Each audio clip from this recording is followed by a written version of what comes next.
My name is Sarah Mitchell, I'm 34 years old, and I was standing in my kitchen watching my husband's face drain of all color as my mother-in-law said, "It's so wonderful both twins are doing so well," and I knew my entire world was about to collapse. David turned to me slowly. "Both," he whispered. My mother-in-law froze, her coffee cup halfway to her lips, finally realizing what she'd just done. I couldn't breathe. For 3 years I'd kept Emma hidden. For 3 years I'd told David we'd only had one baby, our daughter Lily. For 3 years, I'd lived a double life to protect the child he didn't know existed. "Sarah," David said, his voice shaking. "What is she talking about? I want to say something before I go further. This story involves pregnancy complications and difficult choices around childbirth. If that's hard for you right now, please take care of yourself first. The truth is, I gave birth to identical twin girls 3 years ago. David only knew about one of them. And when he finally discovered what I'd done, the reason didn't just destroy him. It destroyed the man he thought he was. If you've ever had to make an impossible choice to protect your child, leave a comment. You're not alone. I need to take you back to understand how it got this far. David and I met when I was 27.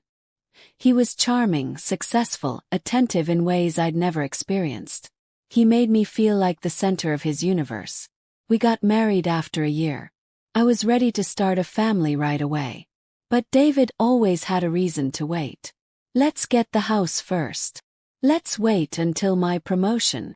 Let's just enjoy being us for a while longer." 2 years into our marriage, I finally sat him down. "I want a baby," I said. "I'm ready." He smiled and kissed my forehead. "Okay. Let's do it." I was so happy. I thought we were finally on the same page. I got pregnant 4 months later. I was overjoyed. At 8 weeks I started bleeding. I lost the baby. David held me while I cried. "We'll try again," he promised. "It's going to be okay." 3 months later I was pregnant again. This time I made it to 10 weeks before I miscarried. "Sometimes these things happen," the doctor said gently. "It doesn't mean anything's wrong." But it kept happening. 3rd pregnancy, lost at 7 weeks. 4th pregnancy, lost at 9 weeks. Each time David was there. Supportive. Loving. Bringing me tea, rubbing my back, telling me we'd get through it. But I started noticing something strange. Before each miscarriage I'd get sick. Not morning sickness, a different kind of sick. Dizzy spells. Nausea that felt chemical wrong. A metallic taste in my mouth. It always happened after David made me his special smoothies. He'd started making them for me during my first pregnancy, saying the nutrients would help the baby grow strong. I didn't want to think what I was thinking. Felt insane.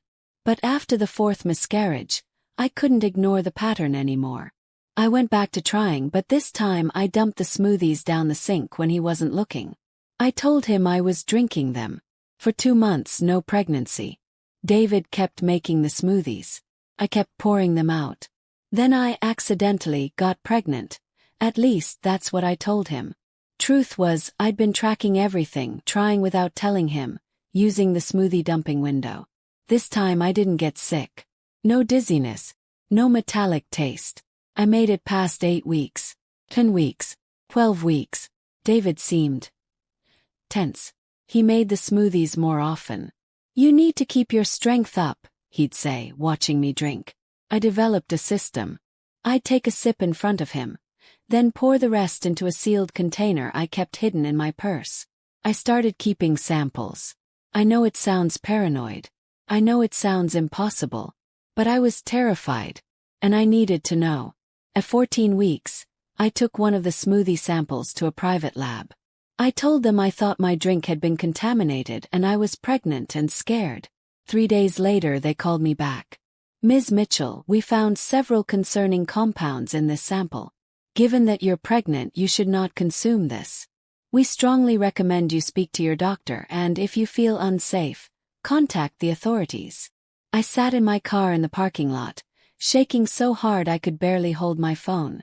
My husband had been poisoning me, killing our babies. I couldn't go to the police yet. I didn't know how to prove he'd made them, that it wasn't contamination from something else.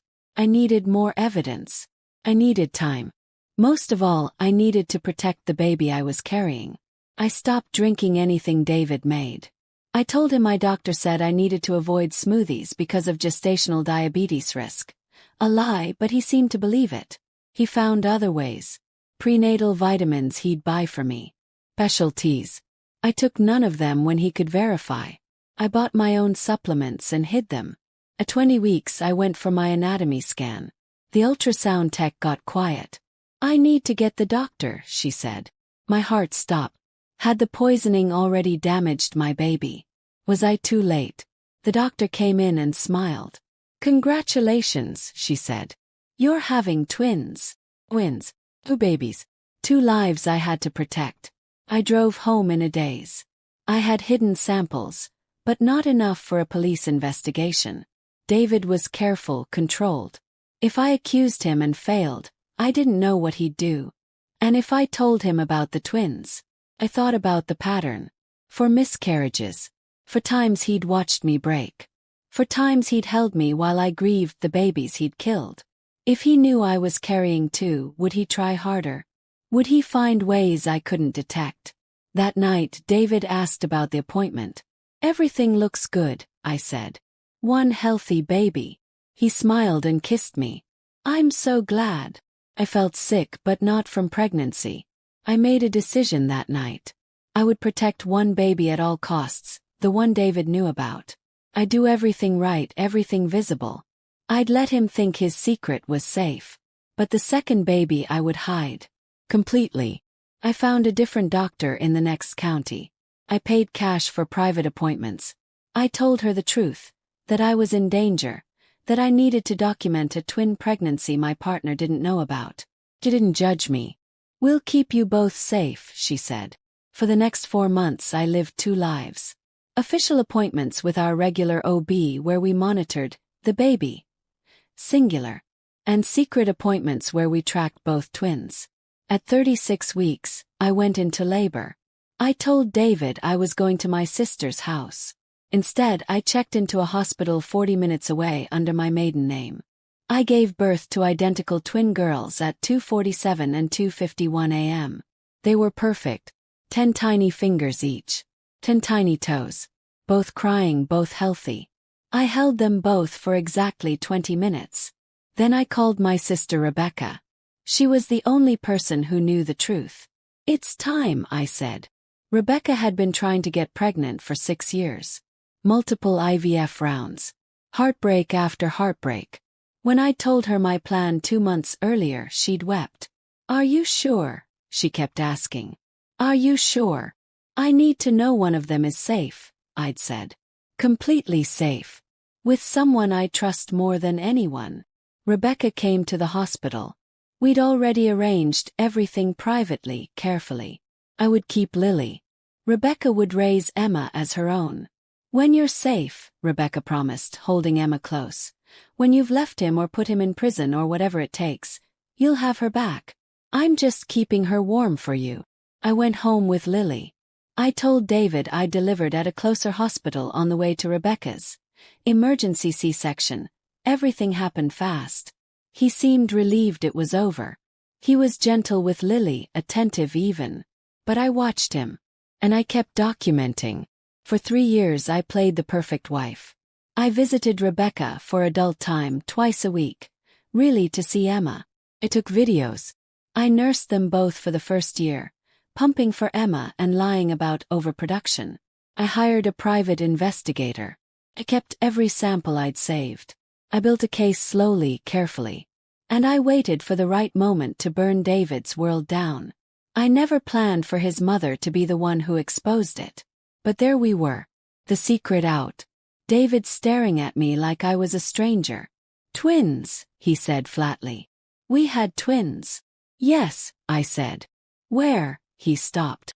Understanding flooded his face. "Rebecca's daughter." I didn't answer. Rebecca's daughter who appeared 3 years ago. Who looks exactly like Lily. Who she claimed was from a private adoption. My mother-in-law looked between us, confused. "David, what's going on?"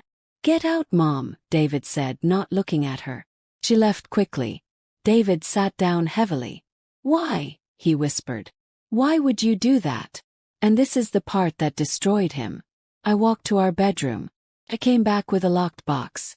Inside were dates, samples, lab reports, medical records.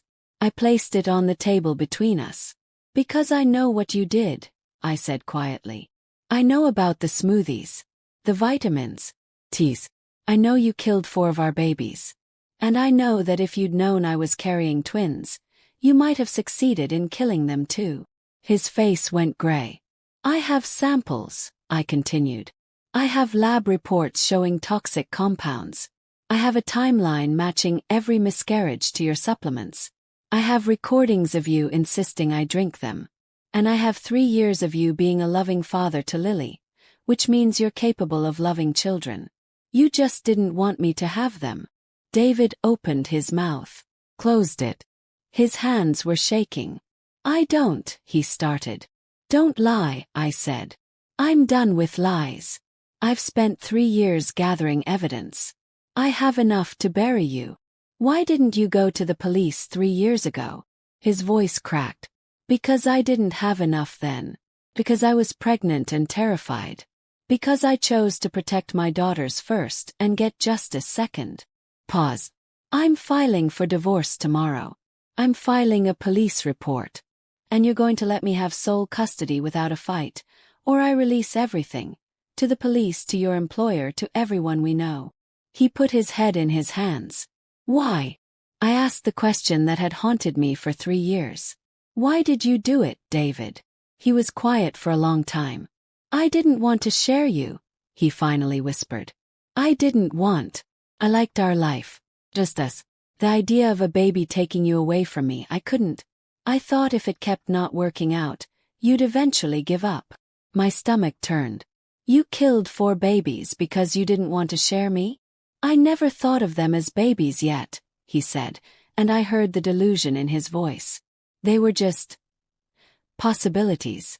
I was choosing us. There was no us, I said. There was you controlling me, poisoning me, watching me grieve children you murdered. He flinched at the word murdered. When you found out you were pregnant the 5th time, I thought. He laughed bitterly. I thought maybe I'd been wrong. Seeing you make it past the 1st trimester, I started thinking maybe I could do it. Maybe I could be a dad. That's why I stopped. That's why Lily made it. You stopped because I stopped drinking your poison, I said. Don't rewrite this into some redemption story. You're not a good person who made mistakes. You're someone who killed our children because of your own selfishness. The next morning I filed for divorce. I filed a police report. The detective took my evidence seriously. The samples, the lab reports, the timeline. This is one of the most premeditated cases I've seen, she said quietly. We'll investigate fully. David was arrested 3 days later. The case made local news. Man accused of causing partners' miscarriages through poisoning. People we knew stopped talking to us, to him, I mean. They flooded me with support. His law firm fired him immediately. The trial took 8 months. His defense argued the samples could have been contaminated after the fact, that there was no direct proof he'd administered anything. But the timeline was damning. The recordings of him pushing drinks on me. The testimony from my doctors. The private investigators' documentation. In the end, he took a plea deal. 5 years for assault and reckless endangerment. The prosecutor wanted more, but we had to be realistic about what we could prove. 5 years felt like nothing for 4 lives. But it was something. The day his sentencing was finalized, I brought Emma home. Rebecca cried as she handed her over. Happy tears, sad tears, complicated tears. She's always been yours, Rebecca said. I just kept her safe. You gave her 3 years of love, I said. You're her aunt. Your family. This doesn't end. And it hasn't. Rebecca sees both girls twice a week. They call her Aunt Becca. When they're old enough, we'll explain the truth in age-appropriate ways. For now, they're 5 years old. They're best friends. They're the lights of my life. I've been in therapy for 2 years. PTSD, they said, from the poisoning, the gaslighting, the impossible choices. Some days I feel guilty for splitting them up for 3 years. Other days I know I saved Emma's life. My therapist reminds me I was in survival mode. I made the best choice I could with the information and resources I had. David writes letters from prison. I don't read them. His mother tried to maintain contact at first, but after I explained everything, showed her the evidence, she stopped. She sent one final letter apologizing for not seeing who her son really was. People ask me how I survived it. How I lived a double life for 3 years. How I smiled at a man who'd killed my babies. The truth. You do impossible things when your children's lives depend on it. Every time I wanted to break, I thought about Emma safe with Rebecca. I thought about Lily asleep in her crib. I thought about the future where they'd both be with me. I'm not proud of the deception, but I'm proud I protected them. Last week, Lily asked me why Aunt Becca cries sometimes when she hugs Emma goodbye. Because she loves you both so much, I said. Sometimes love is so big it comes out as tears. I love her too, Lily said. Then she paused. Mama, why don't we have a daddy? It's a question I've prepared for. We did, I said carefully. But he made some very bad choices, and he's not safe to be around. But you have me and Aunt Becca and Grandma, and so many people who love you. Okay, she said and went back to playing with Emma. One day they'll want the full story. I'm working with my therapist on how to tell them. How to explain that their father tried to stop them from existing, that I hid one of them to keep her alive. It's a heavy legacy. But it's the truth. And I'll teach them what I learned. That sometimes protecting the people you love means making choices that look impossible. That sometimes you have to be both strong and sneaky. That surviving isn't pretty, but it's necessary. David gets out in 2 years. I have a restraining order. We've moved twice. He doesn't know where we are. I still look over my shoulder. I still check locks twice. I still have nightmares about smoothies and metallic tastes and tiny heartbeats going silent. But I also have 2 5-year-old girls who are healthy, happy, and safe. Who laugh at the same jokes. Who finish each other's sentences. Who are finally together. Rebecca told me once. You didn't just hide Emma. You hid hope. You hid the future. You hid the proof that he didn't win. She's right. David thought he could control my body, my choices, my family. He thought he could erase the children he didn't want. But I outplayed him. I protected Emma. I gathered evidence. I waited until I could strike and win. He destroyed himself, really. His own cruelty, his own selfishness, his own need for control. That's what broke him in the end. When he realized I'd known for years, that I'd been documenting everything while playing the devoted wife, that I'd hidden an entire child from him, it shattered his self-image. He thought he was the smart one. The one in control. Turns out, the woman he was poisoning was 10 steps ahead the whole time. I'm not saying I'm a hero. I made desperate choices in a nightmare situation. Other women might have made different calls, braver calls, faster calls. But I made the calls I could live with. And now I'm raising 2 beautiful girls who'll grow up knowing their mother would burn the world down to keep them safe. If you're in a relationship where something feels wrong, where your body is reacting in ways that don't make sense, where pregnancies fail in patterns, where your partner seems too controlling about what you eat or drink, trust your instincts. Document everything. Talk to a doctor privately. You're not paranoid. You're protecting yourself. And if you've ever had to make an impossible choice to save your child, I see you. You did what you had to do. You survived. That's enough. So here's my question for you. Have you ever had to trust your gut about someone you loved, even when it seemed impossible? What made you finally listen to that inner voice? Tell me in the comments. I read every single one.